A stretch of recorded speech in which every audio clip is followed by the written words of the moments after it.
حکیم لقمان کے سونے سے پہلے والے ٹوٹکے۔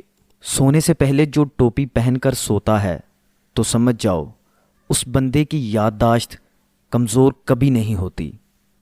سونے سے پہلے جو بندہ تھوک پھینکتا ہے تو سمجھ جاؤ اس بندے کو کبھی سانس کی بیماری نہیں ہوگی۔ سونے سے پہلے جو سرما لگا کر سوتا ہے تو سمجھ جاؤ اس بندے کی دور کی نظر تیز ہو جاتی ہے۔ سونے سے پہلے جو ہاتھ پر تیل لگاتا ہے تو سمجھ جاؤ اس کو میٹھی نیند آتی ہے، ڈراؤنے خواب نہیں آتے۔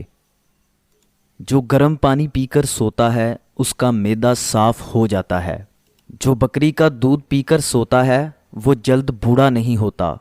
جو بھینس کا دودھ پی کر سوئے اس کی ہڈیاں مضبوط رہتی ہیں۔ جو اونٹنی کا دودھ پی کر سوتا ہے اس کو کبھی الرجی نہیں ہوتی۔ جو سیب کا رس پی کر سوتا ہے اس کی جلد تر و تازہ رہتی ہے۔ جو 3 کیلے کھا کر سوتا ہے اس کو دل کا درد نہیں ہوتا۔ جو انگور کا رس پی کر سوتا ہے اس کو نیند بہت دیر تک آتی ہے۔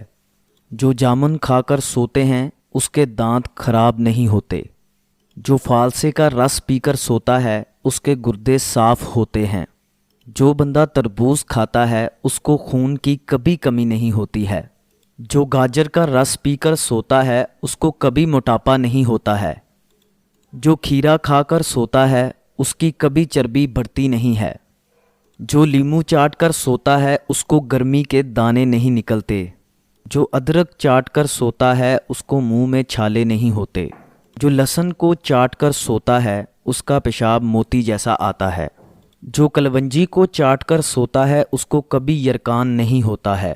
جو سوتے وقت خالی پیٹ سوتا ہے وہ جوان رہتا ہے۔ جو پیٹ بھر کے سوتا ہے اس کا پیٹ جلدی نکل آتا ہے۔ جو کھجور کھا کر سوتا ہے وہ کبھی بیمار نہیں ہوتا ہے۔